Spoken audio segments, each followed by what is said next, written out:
Ya, assalamualaikum warahmatullahi wabarakatuh. Selamat sore buat teman-temanku semuanya, khususnya yang sudah ada di YouTube Solusi Hutang MB. Gimana kabar Anda per hari ini, teman-teman semuanya? Boleh kasih tahu dulu saya di dalam kolom komentar apa yang sedang terjadi dengan diri Anda hari ini.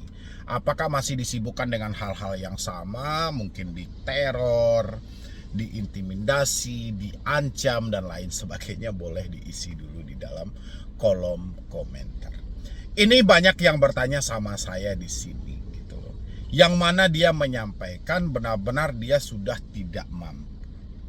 Dia sudah tidak sanggup. Segala pemasukan juga sudah mungkin sudah tidak bisa diuraikan lagi lah ya. Mungkin dia yang lebih tahu dengan kondisi keadaan hidup dia. Dan yang menjadi pertanyaan dia hari ini adalah dia masih ada sangkutan di dalam pinjol-pinjol legal. Mungkin pinjolnya sudah nggak asing dari diri teman-teman semuanya. Nanti kita bungkus aja dengan ya sudahlah, mungkin setengah dari pinjol legal hari ini gitu loh. Ya paling pinjolnya cuma itu aja. Yang menjadi pertanyaannya adalah apa yang harus dia lakukan buat ke depannya di tengah situasi yang seperti ini. Keadaan sudah tidak memungkinkan lagi ya. Dia sudah coba paksain. Semuanya dia sudah coba lakuin. Jual aset mungkin sudah. Cari talangan dana sudah. Gali lubang tutup lubang sudah tidak tahu lagi. Ya, sampai pada akhirnya dia berada di titik buntu, memang menyatakan benar-benar sudah tidak mampu dan tidak sanggup. Mungkin teman-teman yang lain juga ada mengalami hal yang sama. Boleh isi di dalam kolom komentar juga teman-teman semuanya. Tapi seperti biasa, sebelum saya lanjutkan untuk membahas video ini, bagi teman-teman semuanya yang belum mensupport channel ini, boleh disupport dulu, silakan. Berbicara tentang pinjol legal gitu ya, mungkin sama-sama kita paham. Tidak ada satu usaha pun yang bisa menang melawan pinjaman online. Halhasil ya, itu pun terbukti dengan banyaknya orang yang menyatakan tidak mampu lagi, tidak sanggup lagi gitu loh. Tenor yang singkat, biaya admin yang besar, bunga yang tinggi, habis itu cara penagihan yang tidak manusiawi. Itu adalah hal yang tidak bisa dipungkiri ketika Anda sudah masuk ke dalam yang namanya pinjaman online. Itu hal yang tidak bisa Anda pungkiri, teman-teman. Pasti salah satu dari itu pasti Anda alami. Bahkan semuanya mungkin Anda alami gitu loh. Pemotongan biaya layanan, bunga yang tinggi, penagihan tidak beretika. Tanpa disadari, kita didorong dengan gali lubang, tutup lubang. Itu yang terjadi gitu loh. Kita didorong, kita didesak dengan panggilan-panggilan telepon, WhatsApp yang ada. Habis itu muncullah pertanyaan dari teman-teman semuanya. Apa yang harus dilakukan? Hal yang paling terpenting Anda lakukan adalah mengenal diri Anda sendiri. Apa yang memicu sehingga Anda tidak mampu lagi bayar? Kalau memang problemnya adalah saya tidak ada pekerjaan lagi, pemasukan saya sudah tidak ada, saya tidak mau lagi gali lubang. Berarti ini disebut dengan fakta hidup. Ya, berbeda dengan kondisi kalau Anda tidak mau bayar. Duit Anda ada, Anda sengaja mencari perlindungan dan segala macam, itu beda hal. Tapi kalau poin pertama yang menjadi alasan valid Anda itu yang terjadi sampai detik ini, ya sudah. Tidak ada satu orang pun yang bisa memaksa Anda untuk tetap harus membayar pinjol di tengah situasi seperti ini. Yang penting buat teman-teman semuanya, jangan sampai tergoda dengan dorongan gali lubang tutup lubang. Ya, Anda pasti akan disibukkan dengan panggilan telepon. Anda pasti akan disibukkan dengan chat WhatsApp. Pasti akan disibukkan dengan chat email. Jangan sampai hal-hal seperti ini menimbulkan inisiatif dalam diri Anda untuk mencari aplikasi yang gampang cair. Dan habis itu lagi buat teman-teman semuanya, jangan pernah tergiur dengan jasa apapun, apalagi jasa-jasa galbay yang ditawarkan di luar sana. Itu hanya merugikan diri Anda. Ya, sadari apa yang menjadi problem Anda hari ini. Anda tidak mampu bayar, Anda tidak sanggup bayar karena problem uang. Jangan hamburkan uangmu untuk membayar jasa yang tidak jelas.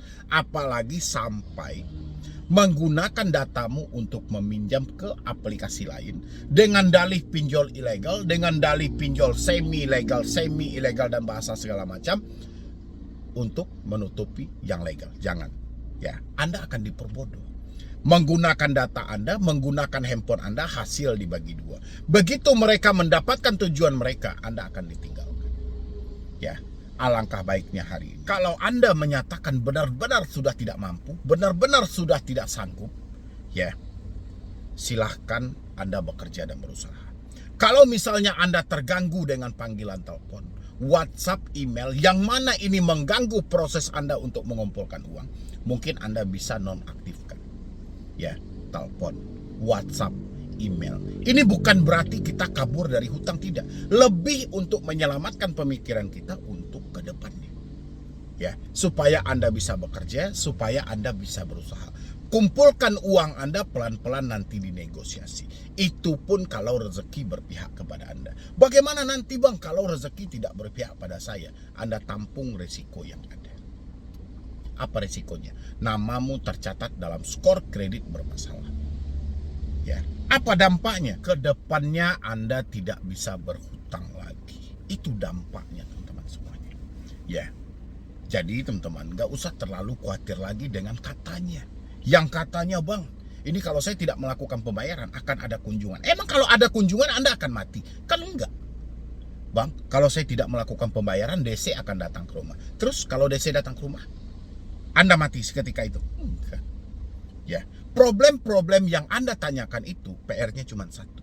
Anda tidak mampu jujur, Anda tidak mampu terbuka. Ya, sehingga Anda mencoba menutupi hal ini dari orang terdekat Anda yang sibuk diri Anda sendiri. Lebih baik jujur, ya, meskipun itu agak menyakitkan, tapi ini menyelamatkan. Daripada berbohong hanya semata menyenangkan hati, pada akhirnya berdampak buruk. Terbuka aja. Ya, Anda cari supportan secara eksternal melalui saya hari ini, tapi Anda butuh supportan secara internal. Supaya tidak ada tekanan dalam pemikiran Anda. Dan habis itu, carilah cara berpikir yang paling sederhana. Jangan berpikir dengan yang paling rumit, sibuk berhalusinasi, sibuk main drama, sibuk memikirkan sebuah skenario. Dan semua yang Anda pikirkan itu hal jahat semuanya. Tidak ada yang membangun semangat Anda, tidak ada yang membangun mental Anda. Ya, itu ya buat teman-teman semuanya. Jadi kalau memang Anda sudah tahu dengan kondisi hidup Anda tidak mampu bayar, Anda tidak sanggup lagi membayar, ya sudah. Kenali sumber masalahnya, putus semua sumber-sumber yang menjadi masalah, pemicu penghambat untuk Anda bekerja buat kedepannya. Setelah itu bekerja dan berusahalah. Jangan hanya berdiam diri, nanti Anda menjadi orang yang paling merugi. Ya, jangan mentang-mentang, wah saya ini kan sudah nggak mampu, saya sudah nggak sanggup. Terus kalau sudah nggak mampu, nggak sanggup, Anda hanya di rumah aja. Siapa yang mau memberi Anda makan ketika Anda miskin? Nggak ada. Tetap bekerja, tetap berusaha. Kumpulkan uangmu minimal untuk memenuhi kebutuhan hidup. Ya, nanti alih-alih kalau ada lebihnya, Anda bisa kumpulkan untuk negosiasi membayar hutang yang ada. Kalau misalnya kita sudah berjuang dan segala macam Bang, tapi nggak juga. Itu tergantung dari Yang Maha Kuasa. Yang penting tugas kita sebagai manusia adalah berusaha, bekerja. Urusan rezeki Tuhan yang menentukan. Ya, daripada Anda berdiam diri seperti ini, yang sibuk memikir kapan DC datang ke rumah, daerah mana mau dikunjungi, bla bla segala macam, rugi diri Anda. Ya, teman-teman semuanya. Dan sebelum Anda beranjak juga buat teman-teman semuanya, ini saya ada satu video buat Anda. Ini ada 3 video. Bukan 3 video. Ini ada satu video yang mana saya membahas 3 hal penting dalam hal ini. Jadi sebelum teman-teman beranjak nanti, teman-teman bisa melanjutkan video ini juga dan Anda tonton. Ini sangat berguna bagi Anda. Ya, ini adalah tentang aturan yang mana dibentuk oleh Otoritas Jasa Keuangan dan dibentuk juga oleh Asosiasi Fintech Pendanaan Bersama Indonesia, tapi aturan ini terabaikan. Ya, silakan teman-teman tonton. Di sini aturan ini menjadi penentu pinjol itu legal atau ilegal. Ini kata-kata yang dikeluarkan oleh Asosiasi Fintech Pendanaan Indonesia. Yang mana ada aturan yang namanya camilan. Kalau seingat saya dulu. Dalam konteks pinjaman online, pinjol, aturan 90 hari merujuk pada batas waktu penagihan langsung oleh penyelenggara pinjol kepada peminjam yang gagal bayar. Setelah 90 hari sejak jatuh tempo, penyelenggara pinjol tidak diperbolehkan lagi melakukan penagihan. Saya sampaikan tadi. Kalau mereka yang membuat aturan, mereka yang melakukan pengawasan, apa jadinya? Ya, makanya biarkan OJK yang membuat aturan, tapi cari satu lembaga lagi, ya, yang independen, tidak ada hubungan dan berkaitan dengan apapun, dan dia tidak berkepentingan di pinjol, dia tidak berkepentingan dimanapun, dan benar-benar mengawasi soal aturan ini berjalan atau tidak.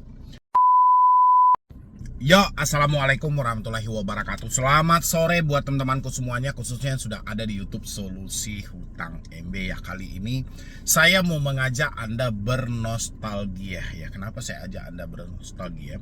Karena banyak yang lupa dan banyak yang terlupakan ketika teman-teman sudah terjerat dengan yang namanya pinjaman online, sehingga tidak ada waktu lagi bagi teman-teman semuanya memahami mana yang aturan wajib untuk kita ketahui dan mana hal yang terpenting untuk kita lakukan. Tapi sekarang yang saya perhatikan, teman-teman malah menyibukkan diri kapan DC datang ke rumah, daerah mana yang dikunjungi. Seakan-akan di sini Anda menjadi liar dan Anda tidak sesuai dengan konteks yang ada.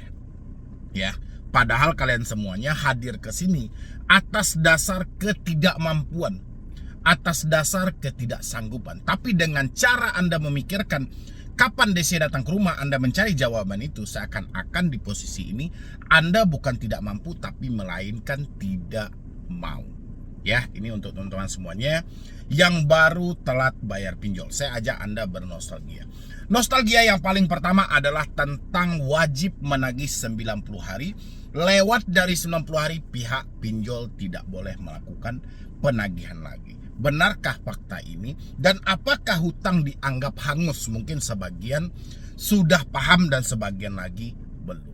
Dalam konteks pinjaman online, pinjol, aturan 90 hari merujuk pada batas waktu penagihan langsung oleh penyelenggara pinjol kepada peminjam yang gagal bayar. Setelah 90 hari sejak jatuh tempo, penyelenggara pinjol tidak diperbolehkan lagi melakukan penagihan secara langsung kepada peminjam. Namun perlu dicatat bahwa hutang tersebut tidak otomatis lunas atau hangus.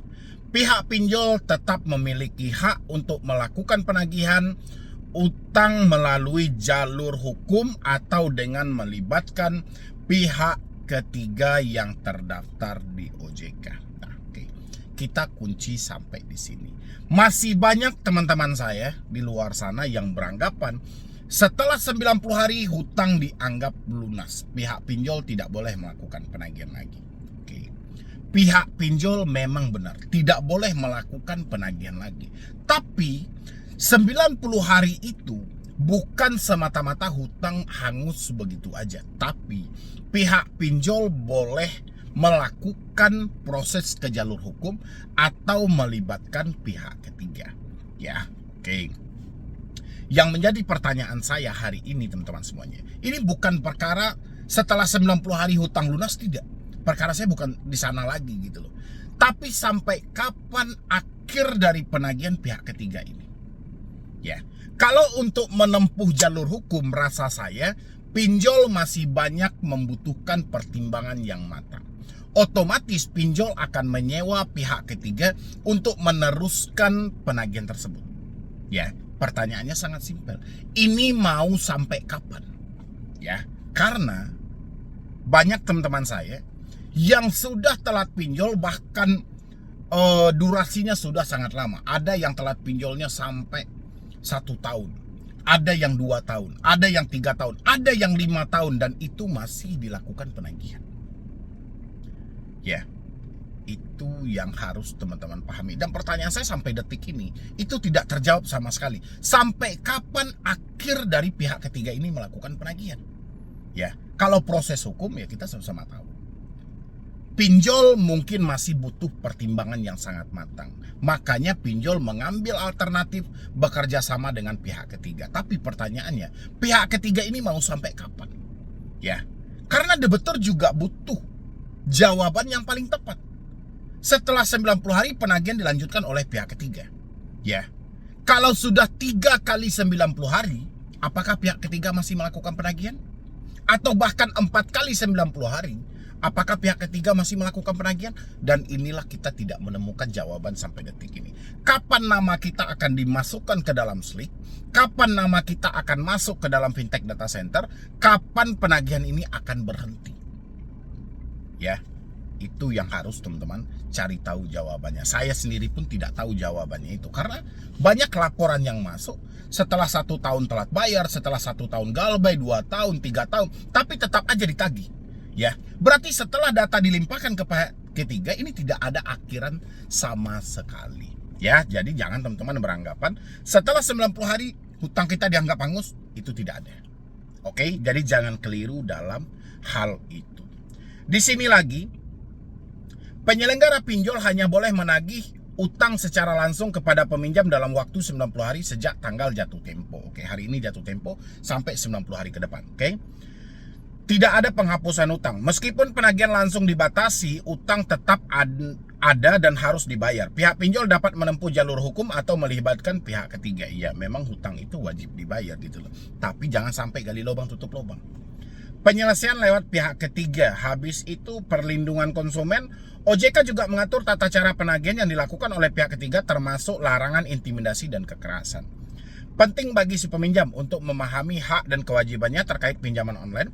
Jika mengalami kesulitan dalam membayar, sebaiknya segera hubungi pinjol untuk mencari solusi seperti restrukturisasi hutang. Dan inilah yang agak sulit ya, ketika ya memang solusi dari OJK itu ya cuman itu. Kita diminta untuk negosiasi secara internal, minta restrukturisasi, relaksasi dan segala macam. Tapi faktanya ini tidak semudah yang diucapkan gitu loh. Ya memang keputusan tersebut 100% dilimpahkan oleh otoritas jasa keuangan kepada pihak pinjol masing-masing. Tapi rasa saya sangat sulit untuk mendapatkan restrukturisasi dari pihak pinjol. Oke?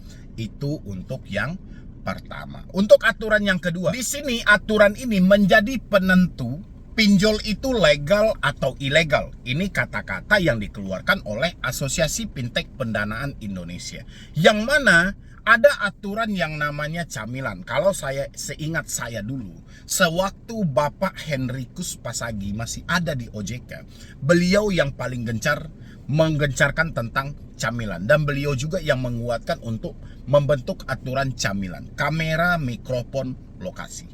Ya, bahkan ini menjadi pembeda, kata beliau. Ini yang membedakan antara pinjol legal dan ilegal. Ketika pinjol ilegal, dia akan mengakses semuanya, bahkan kontak, galeri, dan segala macam. Pinjol legal tidak diperbolehkan lagi, cuman boleh mengakses mikrofon, lokasi, kamera. Ya, atau kamera, mikrofon, lokasi. Makanya singkatannya camilan, kamera, mikrofon, lokasi. Ya, tapi kenyataan yang terjadi apa teman-teman semuanya gitu loh. Apakah pinjol legal itu sudah benar mengakses yang namanya kamera, mikrofon, lokasi? Atau ada hal lain? Karena ketika melakukan penagihan selalu tersematkan apa perlu kami hubungi semua kontak Anda. Ya, coba isi dulu di kolom komentar teman-temanku semuanya. Siapa yang mengajukan pinjol tapi pinjolnya benar-benar mengakses yang namanya izin akses kamera, izin akses mikrofon, izin akses lokasi. Ketika ada izin yang lain di luar itu, ketika Anda batalkan, ini tidak membatalkan proses pengajuan. Misalnya mereka meminta izin akses log, Anda tidak mengizinkan, tapi ini tidak membatalkan pengajuan Anda. Pengajuan tetap berlanjut. Silahkan isi di dalam kolom komentar, ada atau tidak. Pinjaman online OJK hanya diperbolehkan mengakses camilan. Sadari pentingnya hal ini. Pinjaman online OJK hanya diberikan izin untuk mengakses camilan, kamera, mikrofon, dan lokasi dari calon peminjam dana. Pinjaman online OJK atau fintech pendanaan legal. Fintech pendanaan legal yang dimaksud di sini adalah jasa peminjaman yang telah terdaftar dan memiliki izin operasional dari Otoritas Jasa Keuangan. Bagi platform yang sudah terdaftar dan berizin OJK ini, akses camilan digunakan untuk keputusan pemberian pinjaman dana, kredit scoring, dan komunikasi dengan nasabah. Mengapa aturan ini penting untuk diketahui? Batasan pembolehan akses data ini perlu untuk diketahui oleh masyarakat umum sehingga bisa menghindarkan mereka dari jeratan pinjol ilegal. Ini menghindarkan Anda dari jeratan pinjol ilegal, oke? Pasalnya, jasa pinjaman online ilegal belakangan kian marak, meresahkan warga dengan sejumlah modus dan motif terselubung. Sudah cukup banyak masyarakat lantaran ditekan kondisi kebutuhan, akhirnya terjerat penipuan dari pinjol ilegal ini. OJK menanggapi berbagai keluhan dan keresahan ini dengan membatasi akses informasi pribadi dengan camilan. Bagi pinjol legal, apabila ada permintaan data, ya ingat, bagi pinjol legal, apabila ada permintaan data selain camilan, seperti daftar kontak, galeri foto, video, atau hal-hal pribadi lainnya, maka dapat dipastikan itu bukan pinjaman online OJK. Pinjol ilegal menggunakan data pribadi sebagai alat intimidasi pada nasabah agar segera melunasi pinjaman, maka jika menemukan pinjaman online seperti itu, segera tolak, abaikan. Dan jika perlu buat aduan ke OJK. Ingat, kalau ada pinjol yang meminta akses di luar dari kamera mikrofon lokasi, itu adalah pinjol ilegal, kata OJK. Ya, kalau misalnya teman-teman menemukan ini dari pinjol legal, laporkan kepada OJK dan simpan buktinya kapan perlu. Ketika mereka minta akses izin di luar dari yang telah ditentukan, coba rekam layar aja biar kita memenuhi bukti yang ada. Karena saya bingungnya di sini loh. OJK membentuk aturan, AFPI membentuk aturan, OJK membuat aturan, OJK yang mengawasi. AFPI membentuk aturan, AFPI yang mengawasi. Ketika ada pelanggaran dalam aturan, ya mereka yang membuat, ya mereka yang mengawasi, ya mungkin akan ditutup. Jadi alangkah baiknya kalau ada orang OJK atau orang AFPI, ya, Anda bikin aturan tentang pinjol, bikin aturan tentang regulasinya, cari satu lembaga independen untuk mengawasi aturan itu berjalan atau tidak di lapangan, ya. Tapi kalau yang membuat aturan itu, yang mengawasi juga itu, kepercayaan publik itu hilang, menurun tentang hal itu. Jadi kalau ada ketidaksesuaian nanti, itu akan ditutup-tutupi. Kesannya akan ditutup-tutupi. Dan satu hal lagi juga, ketika ada laporan, ya, dari para masyarakat atau dari nasabah-nasabah pinjol ini tentang pinjol legal, itu jangan dilimpahkan ke aplikasinya masing-masing, tapi coba sampai di OJK dan ikuti penyelidikannya. Coba sampai di AFPI, ikuti penyelidikannya, ya. Tapi kalau setiap pengaduan harus dilimpahkan kepada aplikasinya masing-masing, ini sama ibarat orang suami istri. Tiba-tiba si suaminya selingkuh. Kata istrinya, Anda selingkuh ya. Si suami pasti akan membela diri habis-habisan, ya, pasti. Nggak mau si suami menunjukkan suatu keburukan dia. Dan begitu juga lah dengan pihak aplikasi, ya. Misalnya masyarakat menemukan bukti-buktinya tadi, dia laporkan ke OJK. Ini diminta dilaporkan kepada aplikasinya. Aplikasi akan menjawab, itu bukan dia. Sebisa mungkin dia akan membela diri dalam hal itu, ya. Siapa orang yang mau membacakan keburukan dia? Ya, itu pakai logikanya. Makanya saya bilangin, kita nggak kekurangan aturan. Aturan OJK bagus, aturan AFPI bagus. Kita kekurangan pengawasan. Kalau masih orang yang membuat aturan yang mengawasi, hasilnya jawab di kolom komentar. Oke? Regulasi ini sangat berguna untuk mencegah dan membasmi pinjol ilegal di luar sana agar tak merugikan pihak manapun. Juga menyadarkan masyarakat untuk terus waspada dengan verifikasi terlebih dahulu sebelum menggunakan jasa fintech pendanaan, edukasi terkait risiko dan syarat ketentuan fintech lending. Inilah yang masih harus ditanamkan kepada masyarakat. Sebelum regulasi akses camilan untuk pinjaman online OJK ini ada sejak awal 2019. OJK memberikan batas izin akses kamera mikrofon lokasi dan IMEI sebagai upaya perlindungan penggunaan pinjol dari penyalahgunaan data pribadi dan tindakan tidak bertanggung jawab. Namun peraturan ini masih sementara hingga pengesahan Undang-Undang Perlindungan Data Pribadi disahkan. Meskipun begitu, akses data camilan yang diberikan untuk pinjaman online OJK wajib jaga kerahasiaan dan akan terus dipantau. Ya.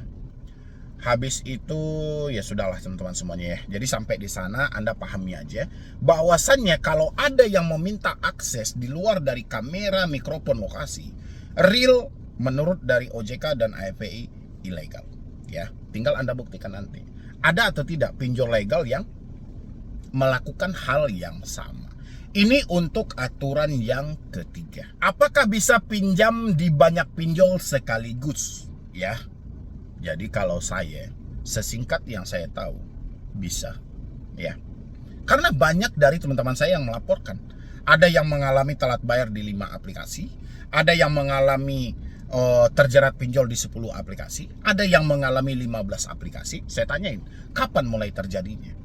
Sejak dari 2024. Ada yang bilangin sejak 2025, ada yang bilangin di akhir 2024. Padahal COJK nomor 19 tahun 2023 itu berlaku sejak Januari 2024. Kembali lagi seperti yang saya sampaikan tadi. Kalau mereka yang membuat aturan, mereka yang melakukan pengawasan, apa jadinya? Ya, makanya biarkan OJK yang membuat aturan, tapi cari satu lembaga lagi. Ya, yang independen, tidak ada hubungan dan berkaitan dengan apapun, dan dia tidak berkepentingan di pinjol, dia tidak berkepentingan dimanapun, dan benar-benar mengawasi soal aturan ini berjalan atau tidak. Dengan begitu, OJK akan membuka mata lebih lebar lagi melihat, oh ternyata seperti ini, oh ternyata seperti ini. Saya yakin itu. Ya. Setiap debitur hanya dibatasi untuk melakukan pinjaman di 3 pinjol yang terdaftar di OJK sekaligus. Pinjaman online pinjol menjadi salah satu metode untuk mendapatkan dana dengan cepat dan mudah, digemari oleh sejumlah orang hanya berbekal ponsel pintar, smartphone, dan dokumen kependudukan seperti kartu tanda penduduk elektronik, EKTP. Masyarakat bisa memperoleh pinjaman dana dengan nominal hingga jutaan rupiah. Karena kemudahan proses pencairan, sebagian orang tertarik untuk berhutang di beberapa pinjol sekaligus. Lantas apakah bisa mengajukan pinjaman di banyak pinjol? Berdasarkan surat edaran SE Otoritas Jasa Keuangan OJK nomor 19 COJK.06/2023 tentang penyelenggaraan layanan pendanaan berbasis teknologi informasi LPBBTI, penyelenggara layanan pinjol harus memastikan bahwa nasabah tidak mendapatkan pinjaman di lebih dari 3 penyelenggara, termasuk penyelenggara yang bersangkutan. Nah, jadi ketika ada yang meminjam lebih dari 3 aplikasi, yang salah bukan Anda dong. Kalau kita merujuk pada COJK nomor 19 tahun 2023. Karena di sini disampaikan penyelenggara layanan pinjol harus memastikan bahwa nasabah tidak mendapatkan pinjaman di lebih dari 3. Jadi kalau dia sudah ada pinjaman 2 atau 3 aplikasi, 4, 5, 6, 7 tidak bisa cair. Ya. Tapi kalau masih cair, siapa yang salah? Kemana dia harus melapor? Lapor ke AFPI, saya sudah bilangin. Kepercayaan publik tentang hal itu menurun. Ya, walaupun AFPI hari ini bekerja sesuai mandat yang diberikan, tapi tetap aja kepercayaan itu menurun. Kenapa? Karena orang dalam pinjol yang memimpin di Asosiasi Fintech Pendanaan Bersama Indonesia. Ya, akhirnya akan ada timbul sebuah kecurigaan. Oke, ini sudah jelas ya. Jadi kalau ada teman-teman yang meminjam lebih dari 3 pinjol, itu bukan salah Anda. Dengan demikian, setiap debitur hanya dibatasi untuk melakukan peminjaman di 3 pinjol yang terdaftar di OJK. Sekaligus, apabila nasabah berhutang lebih dari 3 pinjol resmi, maka dianggap sebagai kegiatan pendanaan yang tidak sehat. Oke, kalau sudah tidak sehat, siapa yang harus bertanggung jawab? Sudah ada aturan, harusnya aturan ini dipatuhi oleh pinjol yang katanya legal tadi. Kan ada sebanyak 96. Ya, siapa yang harus bertanggung jawab? Apakah nasabahnya masih disalahkan? Sementara aturannya sudah jelas. Kan mereka yang punya usaha. Mereka dong yang lebih wanti-wanti. Ini perkara uang. Ya, kan yang dikaji itu bagaimana tingkat untuk mengembalikan dananya kembali. Ya, makanya saya bilangin terkadang hal-hal seperti ini malah mereka tutup mata gitu loh. Pendanaan yang tidak sehat sebagaimana dimaksud pada angka 1 adalah pendanaan yang mengenakan syarat ketentuan manfaat ekonomi atau denda keterlambatan yang tidak wajar bagi penerima dana. Oke.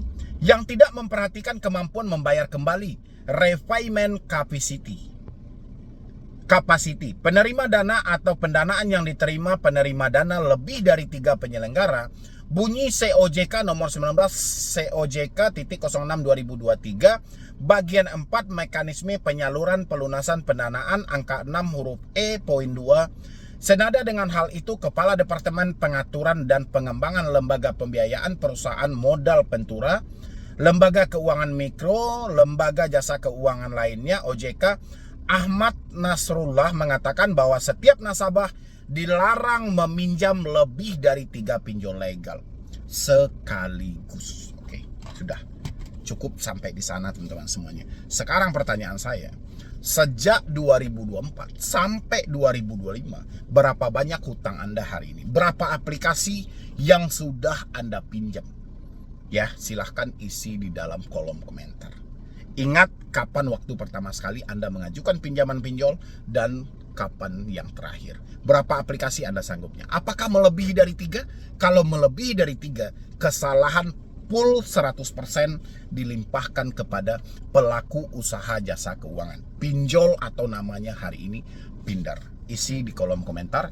Itulah saya mengingatkan Anda tentang pentingnya kita mengetahui aturan dari pinjaman online. Aturan ini dibentuk untuk dipatuhi, tapi sayangnya pengawasan di lapangan tidak ada. Jadi ketika OJK yang membuat aturan, OJK juga yang mengawasi, kepercayaan kita untuk mereka menindak tegas apabila ada pelanggaran aturan itu sangat tipis, kecuali ada yang viral. Ya, mungkin sekian dulu dari saya, Medi Broni. Wassalam. Jadi sebenarnya kan Pak, ini ada antara sesuatu yang liar dengan sesuatu yang ilegal, sesuatu yang liar dan sesuatu yang legal. Waktu itu kan saya mengatur mengawasi yang legal, tetapi waktu itu sebagai direktur saya juga harus berpikir jernih. Saya harus melindungi juga yang legal dari potensi akibat negatif dari ilegal. Jangan sampai ada pepatah saya yang suka saya gunakan, nila setitik rusak susu sebelanga. Gara-gara ulah pinjol ilegal, kemudian pinjol legal ini menjadi bermasalah. Sehingga waktu itu saya berinisiatif untuk melakukan aktif menyerang keluar. Seperti apa? Antara lain tadi saya katakan, untuk membedakan antara kamu dan ilegal, kamu hanya boleh akses tiga akses ini tadi.